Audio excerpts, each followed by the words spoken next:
প্রকৃতির সৃষ্টি অপরূপ দৃশ্য, কি সুন্দর। বৃষ্টি ভেজা গাছের ওপরে মৌমাছি মধু সংগ্রহ করছে একটু একটু করে সবুজের মধ্যে। এ ফুল থেকে ও ফুল, এ ডাল থেকে ও ডাল, তারা অবিরাম ছুটে চলেছে। এত সুন্দর দৃশ্য হয়তো আগে আমরা এভাবে এত কাছ থেকে দেখিনি কখনো। না দেখলে তো সত্যি অনেক মিস করবে সবাই।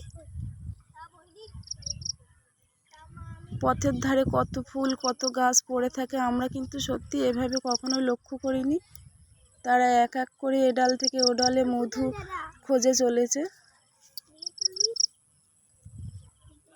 অপরূপ সুন্দর দৃশ্য, প্রকৃতির সৃষ্টি সবটাই সুন্দর, আমরা শুধু লক্ষ্য করে দেখি না। তাই সবুজের মধ্যে বসে আছে সাতরঙা